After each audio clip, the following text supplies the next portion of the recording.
And we're going to get started. So you know Mel, you know Michael. I wanted to introduce Dominic Molon, who will be moderating the panel. He's the Richard Brown Curator at the RISD Museum. And Seth Kim-Cohen will be joining him, professor at the School of the Art Institute of Chicago. And I'll let them take it from here. Thank you. All right. Am I on? Oh, whoa, there. All right. So this is going to be very much, the ultimate pickup session in terms of four people who've never spoken together to keep the music metaphors going. My credentials, as Stephanie mentioned, I'm Dominic Molon, Richard Brown Baker Curator of Contemporary Art at the RISD Museum. I'm up here because I did a show at the MCA Chicago in 2007, Sympathy for the Devil, Art and Rock and Roll since 1967, that included two videos of art and language in the Red Crayola. I'm going to dispense with a lot of the, I am on loan from the RISD Museum tonight. We have a group, and I turn into a pumpkin at 6:30, so we'll be compressing this session a little bit.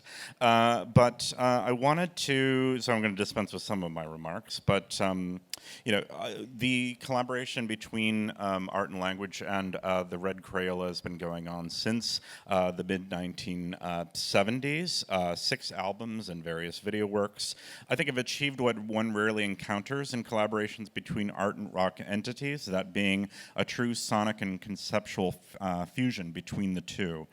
One never gets the sense that the aesthetic content of the lyrics have simply been layered onto the music, or that the music merely serves as background for the lyrics, but that they not only inform one another, but couldn't exist in any way otherwise than together.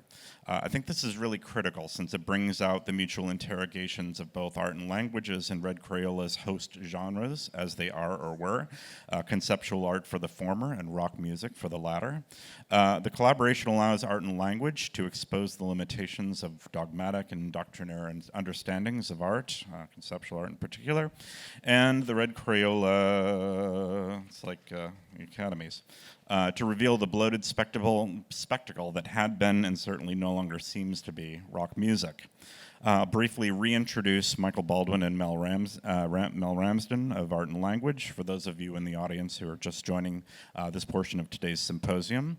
The name Art and Language was first adopted in 1968 to refer to a collaborative practice that had developed over the previous 2 years between Baldwin and Terry Atkinson. In 1970, Mel Ramsden joined what had become then a larger collective after years of publications, exhibitions, and swelling and contracting numbers in their ranks. Baldwin and Ramsden became the primary engine of Art and Language's artistic work.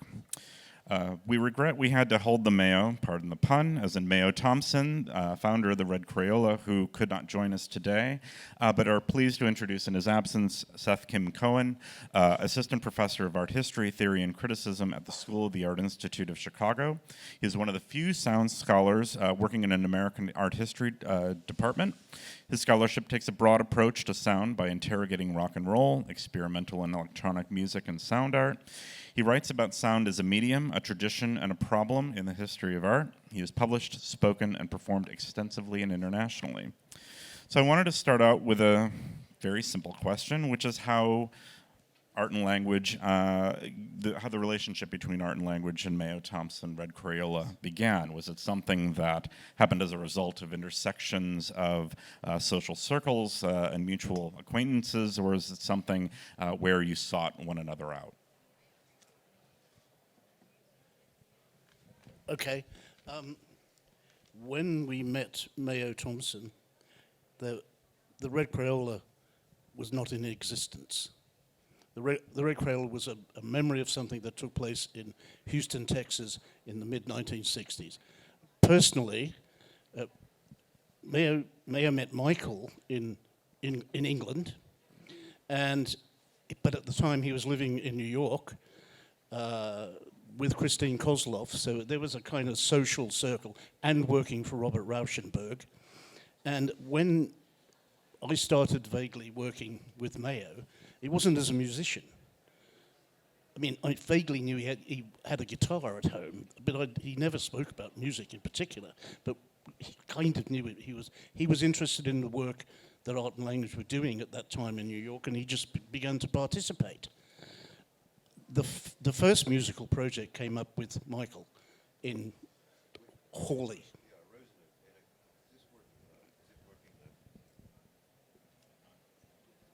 Is it working now? Yeah. He and I were having some sort of conversation about the Red Crayola and the fact that he had this band and that it was a bit moribund and he didn't know what to do. And out of this conversation emerged the possibility of, would it be possible for me?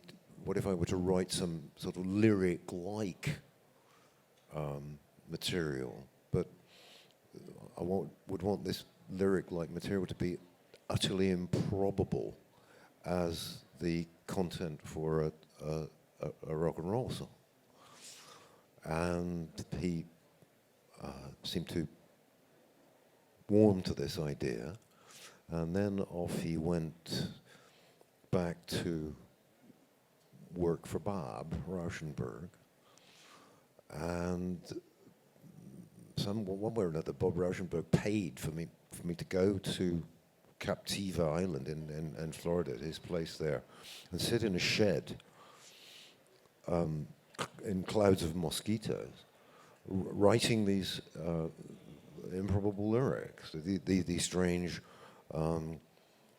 partial extractions, versifications of Trotskyian economics, and sundry things like that, unlikely things like that.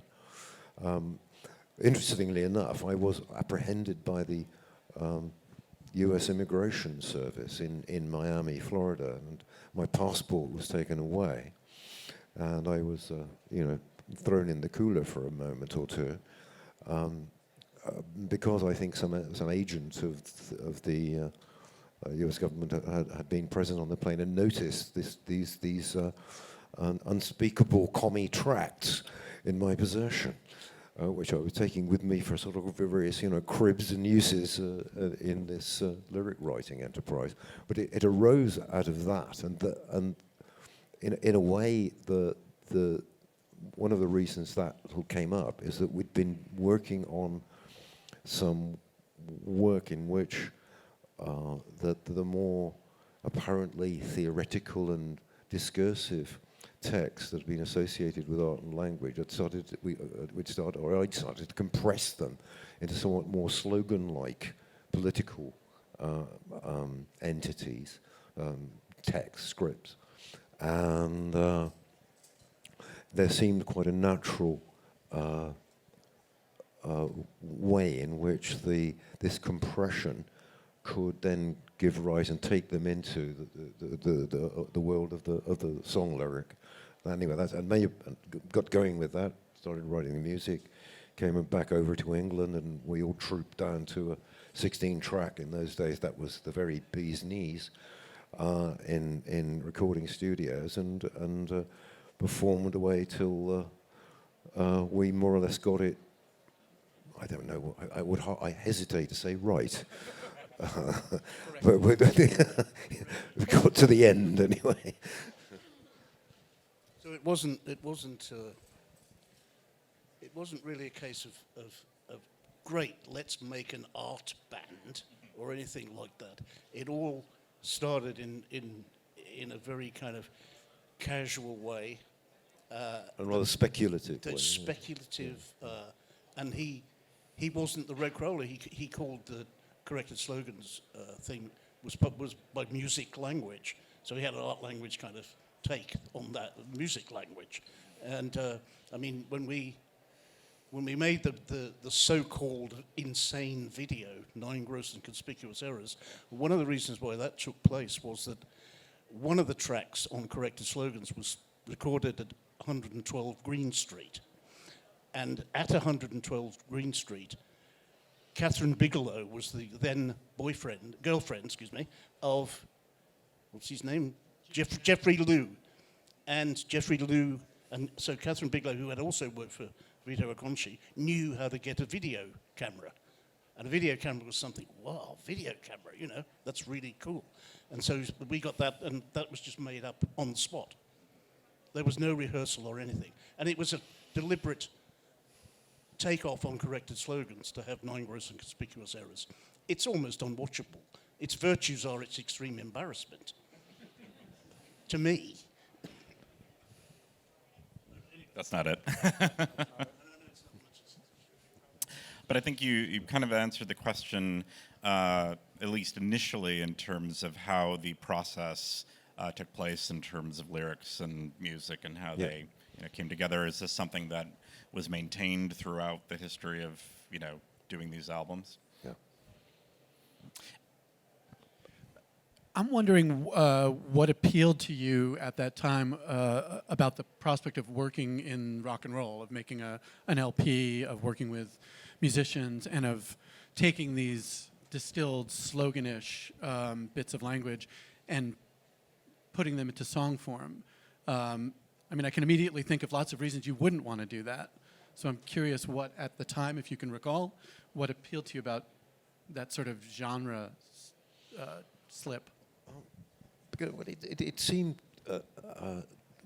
since I had absolutely no working knowledge of that world, it seemed really quite an interesting, spontaneously interesting area to go and investigate. I mean, it was an essay that one could start to compose and see where it went. I mean, we certainly had no idea that it would in any way repeat. It seemed like for a moment, it seemed like a one-off. Then things started to sort of emerge. Mayo moved to England. We saw each other very frequently, and sundry other projects emerged from that. I mean, really quite, for a period, quite intense social interaction also. But I mean, it was not what we wouldn't have anticipated it very easily from the outset. I mean, my answer would be probably not a very good one, is that Mayo's referred to that particular earlier album as a variation on conceptual art. Mm-hmm. And there was a point where instead of it, this is the early to mid 70s, there was a point where conceptual art was getting a little tired, and it was possible to think of oneself as shouting conceptual art, and if it was possible to shout conceptual art, it might be possible to sing it. Mm-hmm. So that was a way of, messing the work around, and I think Mayo kind of understood that. Mm-hmm. Yeah. Insofar as we understood anything of what we were doing, right? Yeah. But also, you hit on something quite significant there, which was that by the mid-1970s,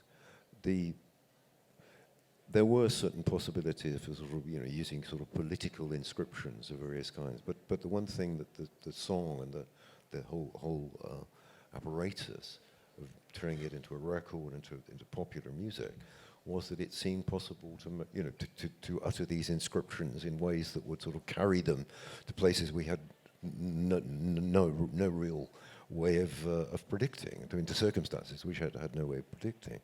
And that seemed worth pursuing, as I say, spontaneously and speculatively and so on. The conceptual art that had arisen, certainly quite a lot of temptation for a lot of our contemporaries, other artists with whom we've been aware and who were our peers in the 1960s and early 70s, to start making sure you produce the consistent stuff that started to get an identity in one sense or another. Or one of the possibilities that seemed to emerge from doing this was that you could do something about that temptation, as it were, to sink into the mere repeating of conditions of identity, as it were.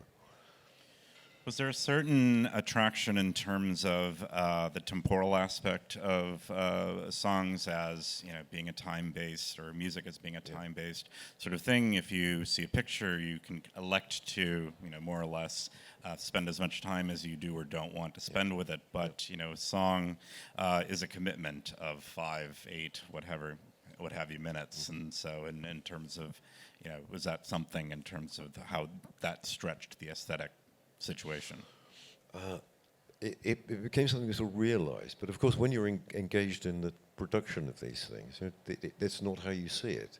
What you tend to see is it's inscribed in some sense, and in a sense, making the record is also a kind of inscription, which in a sense in one's mind has a degree of permanency which it doesn't have for anyone who's later consuming it, and it takes a minute for it to sink in that the person who's listening to it is not engaging with it in the way you are as its putative producer.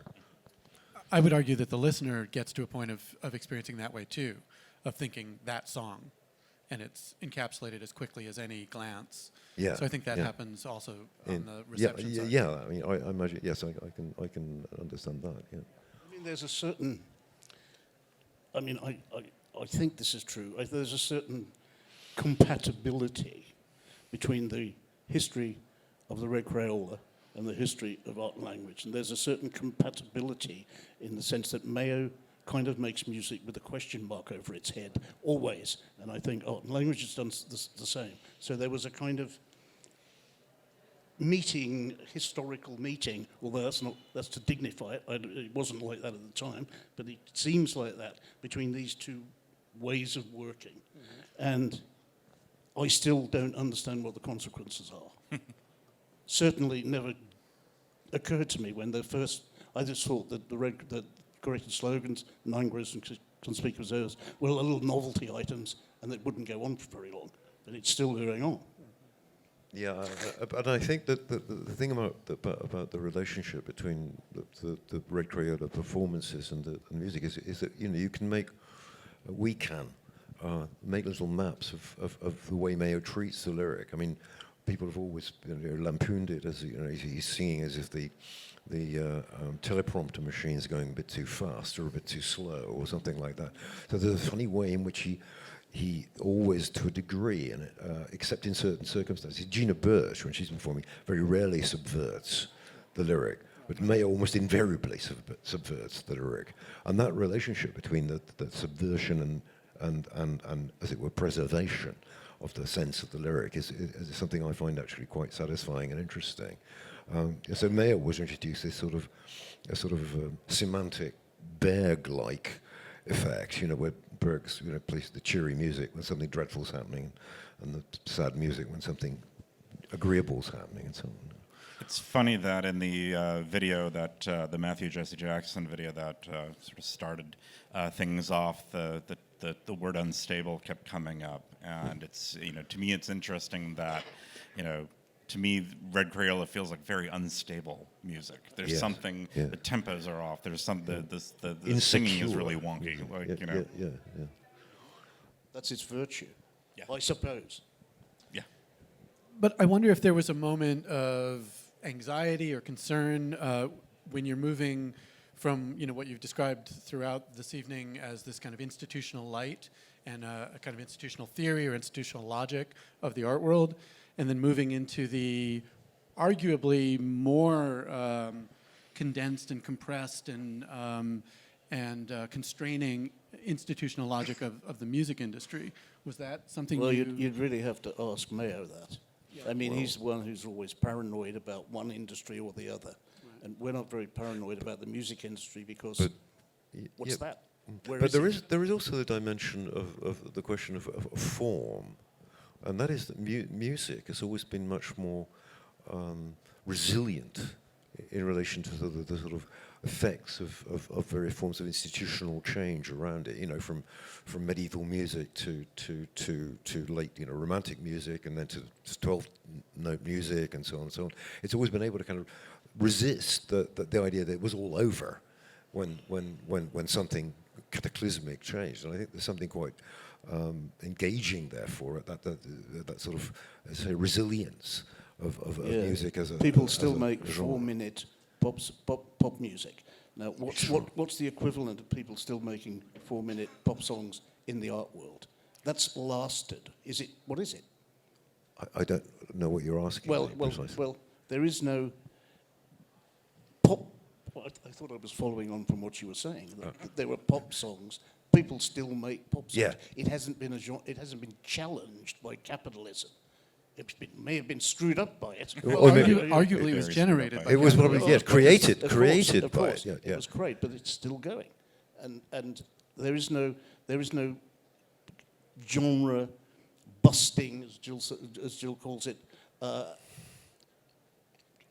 stuff that happens in respect of that, right? No. So, where's that kind of tradition in the art world? Is it just making little paintings, of which we see millions of?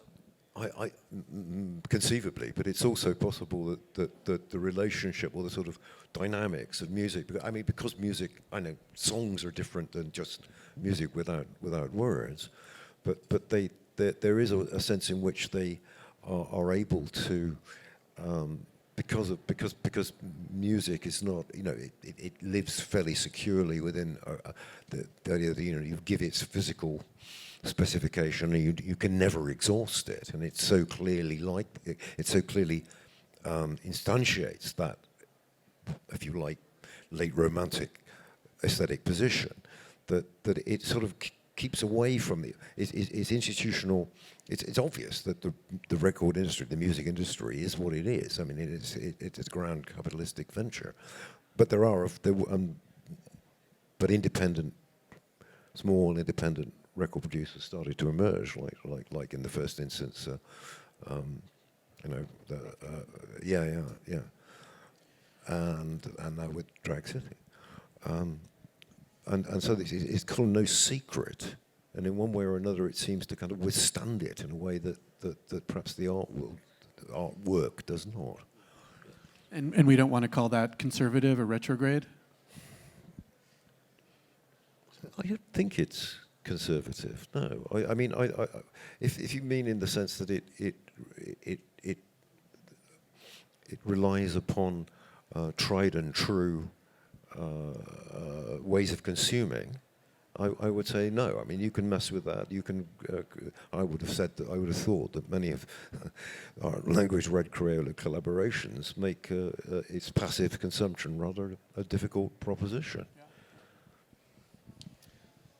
I'm wondering if we can take advantage of Seth's being here, not to put you too much on the spot, but I'd be curious in terms of how you would position these collaborations between art and language and the Red Crayola in terms of a history, maybe an alternative history of rock and roll, or the sort of overlap between rock and art.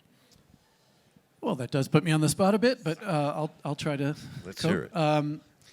Yeah, I mean, I see the collaboration, and when I teach this, I always say that this collaboration to me is one of the most unpredictable in both senses of the word. It's hard to predict in terms of what form it will take next, because each album is quite different from the previous one, but also unpredictable in the sense that we couldn't have predicted this ever would have happened in the first place. One of the most unpredictable events in the history of the planet, aesthetic, political, geological, whatever. It's just inconceivable in a way to go back into that history and think of art and language as of that moment, 73-ish, right? And the Red Crayola and their previous work, or Mayo Thompson's previous work up to that moment, of them finding common ground and deciding to collaborate. So for one thing, it collapses these two worlds that we think of as very distinct, that someone in the rock and roll world would never have been conscious of conceptual art, wouldn't have had any interest in it, and that art and language, wouldn't have had any interest in rock and roll and sort of popular entertainment. So to collapse those two worlds for me is a really productive idea. And then when you start looking for other collapsing moments of collapse, you find them. There's lots of other moments like this.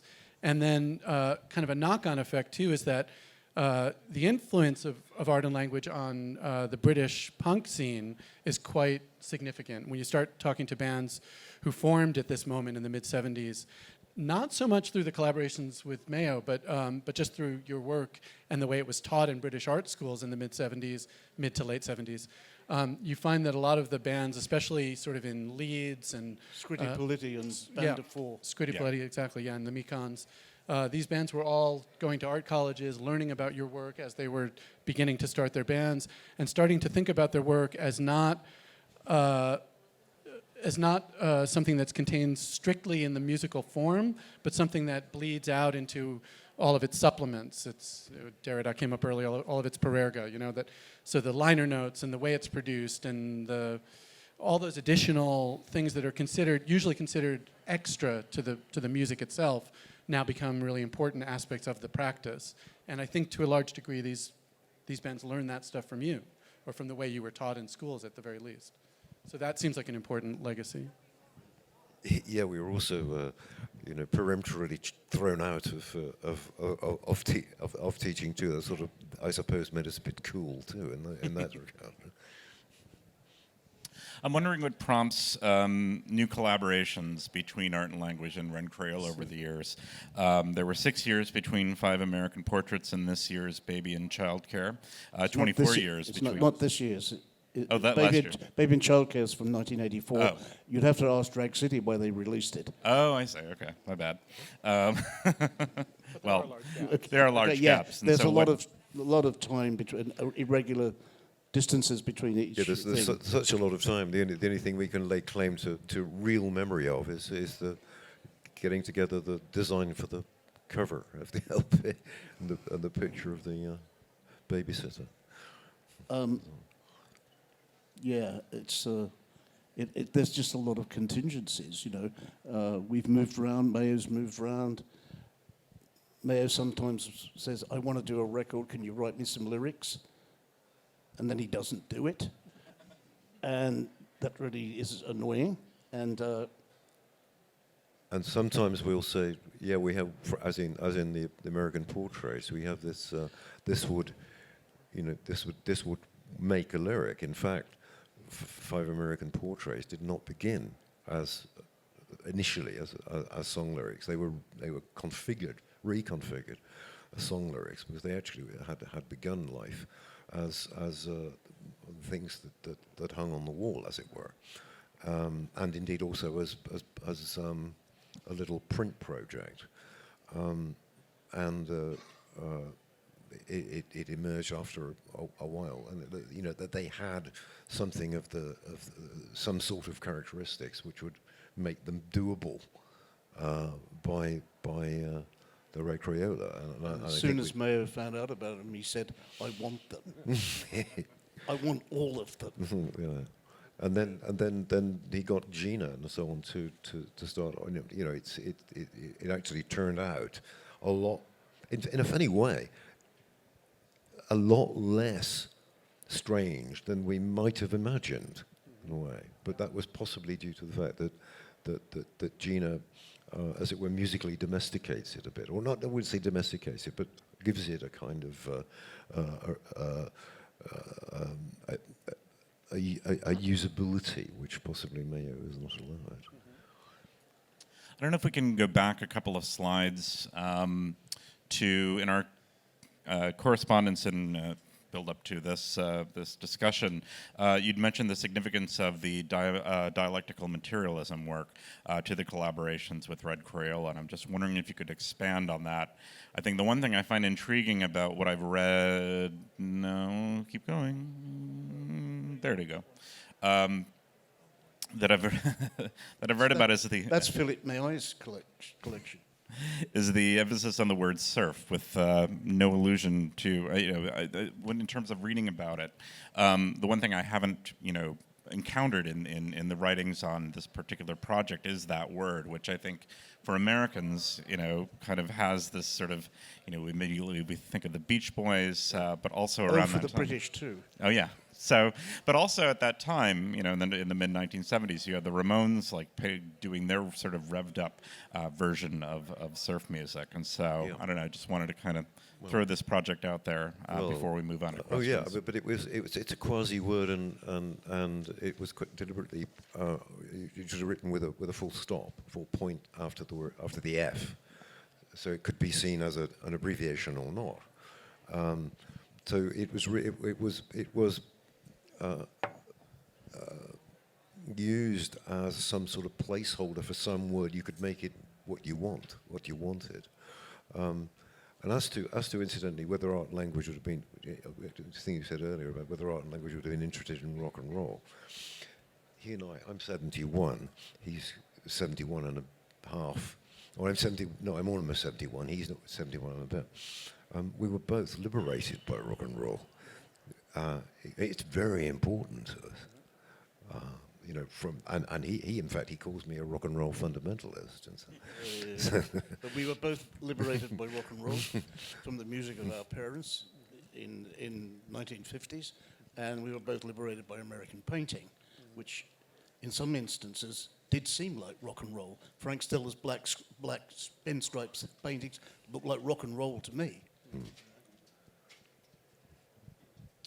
I don't know if we want to open it yet to questions. If y'all have microphones at the ready for folks out there.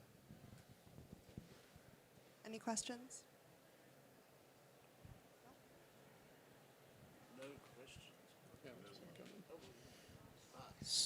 Art and language. Did you ever use a guitar or something like that? A noise machine? no, only the voice. Why not? Incompetence. That's a good never stopped anyone. precondition to do music. Never stopped us with anything else. Or any rock and rollers from. Yeah, right. Anyone else? I mean, I think one of the things that one conventionally associates in terms of sort of intersection of art and rock music is the packaging, the cover art. How is that kind of decided upon? Is that collaboratively? Is someone take the lead in terms of how's that determined in terms of the art and language and Red Crayola collaborations? Did you understand? Who does the covers? We do. Okay. We do. No question. That's not negotiable. I was wondering if you could speak a little bit more about the importance of not belonging. You sort of touched on that as being maybe one of the roots of how art and language and Mayo kind of intersected, something about not belonging and going into a territory of not belonging and the productivity of that. Do you mean the sense in which we've been misunderstood in both in all the camps we've tried to enter, I suppose. But, Right. I don't know. Did I say something? Excuse me? Who said something about not belonging? Not belonging. What's it like, or how is it that we happen not to belong, or not to appear to belong? Or how is that You mean productive? homelessness? Homelessness. Yeah. Look, are we looking for a home, or what? I don't know. Mayo's, I guess, has the same problem with the music industry as we do with. I guess I don't really know, as we do with the art industry. I think. Or, I mean, I don't know. Well, I think that the collaboration, it might be a slightly paradoxical thing, is that the collaboration might make the thing give it a bit more of a frisson, make it a bit more interesting than it might otherwise be if it were just a production of the Red Crayola. So I'm not quite sure. So maybe by sort of not belonging in the art world and not really belonging in the music world, it ends up belonging in some world adjacent to both, which is actually, in some sense, going back to Matthew's expression, sui generis. You know.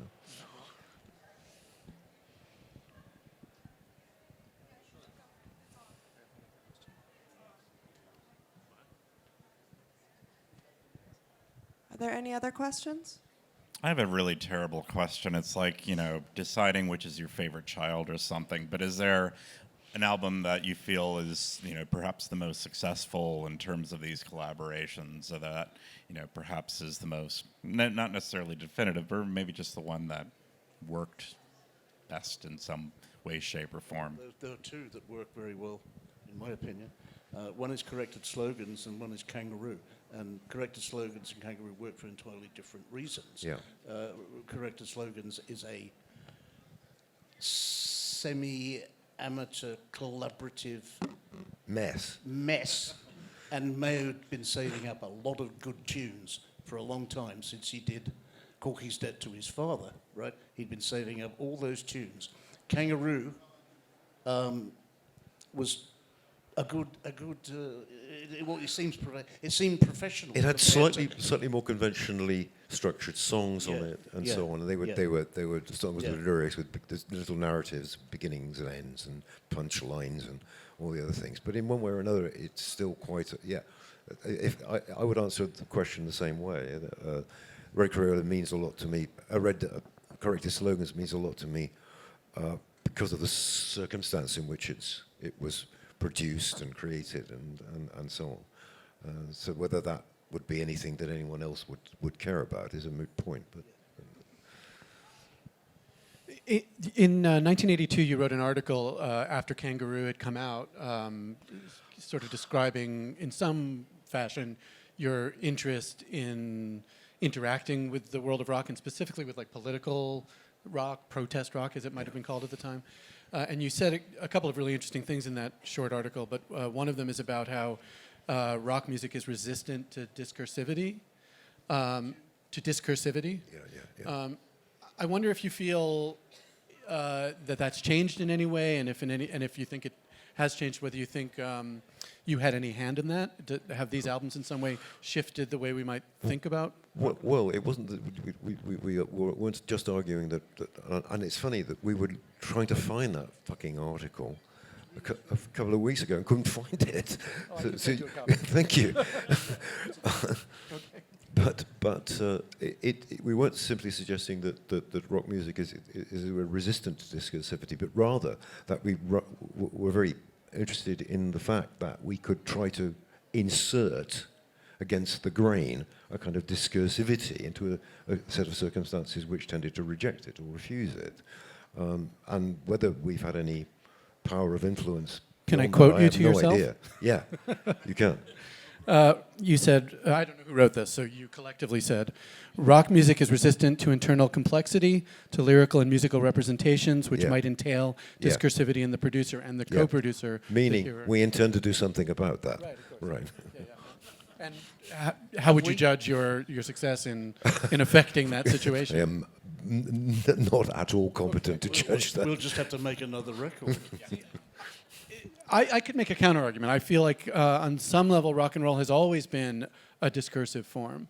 That in many ways, rock and roll, unlike some other musical forms, say the Western classical tradition, really builds up the sort of body of whatever the work itself is from a bunch of things external to the work itself, including discourse, which can come through interviews and press releases and other sorts of language. But I feel like in some for some time, certainly predating your work with Mayo, rock and roll was already a kind of discursive construct. I see what you're saying.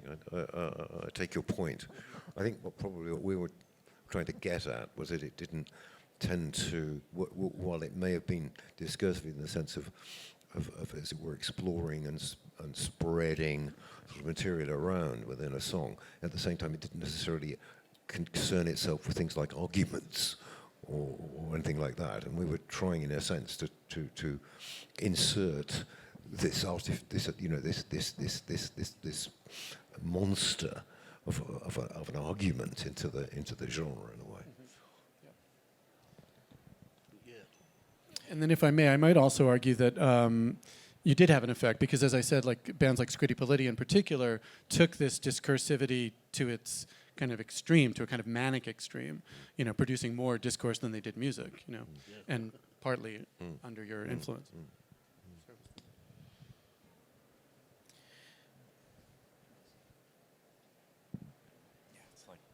Hi, I'm wondering if you all have any recollections you'd be interested in sharing about working with Laura Logic. Laura Logic. Yeah. Annette Crosby. Yeah, Annette Crosby. I can't remember anything. What did Laura Logic sing on? She sang on Kangaroo. Kangaroo and a couple of singles. And she played the saxophone. Is that right? I hate the saxophone. Spoken like a true rock and roller. I don't know. Do you have any recollection of Laura Logic? Only in meeting her a few times when she was connected one way or another to Gina Birch. That is all. She sort of disappeared rather rapidly. Didn't she become religious in some way? Well, you know more than we do. I mean, but Who are you? There were a few. I mean, Laura Logic. There was Epic Soundtracks as Yeah. well. The drummer. Yeah, so these records, the Kangaroo was made with some of the most important people in the kind of post-punk scene in England, including Laura Logic from Essential Logic and Gina Birch from the Raincoats and Epic Soundtracks from Swell Maps, and then Alan Ravenstein from Perubu at one point. Yeah. God, you Oh, know yeah. all this Well. stuff. It's my These job. People. Yeah. And there was a strange connection with the guy, the Perubu people. That was how do you say, a tense encounter quite frequently. Hi there. I just want to thank you so much for coming out. This has been a really interesting panel, and I just wonder, Jill mentioned two things of convincing you to get out here, but the third of being at the art fair and what that means at all for you. I feel like in some summarizing, or how did she convince you to come? And How what did does it she- mean for your work to be Well, out you here? know, but by the time she'd finished, it wasn't just doing something for Jill, which we probably wouldn't have done, Jill. It was Chicago. There was Stephanie, and there was other connections, and We- we would end up offending everybody. And we remember saying, well, maybe we'll get to see Matthew, which was also an inducement. So, yeah. Sorry, Matthew, but it's true. He's gone home. Anyway, thank you for inviting us. So I don't know if we have any closing music to kind of do this in complete reverse. To actually have the panel about the music, which we haven't heard, and just sort of give you the sort of impression of like, oh, okay, all right. There we go. I want to thank you guys. Thank you.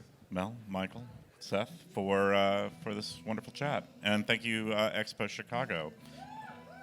Awesome. Thanks, guys.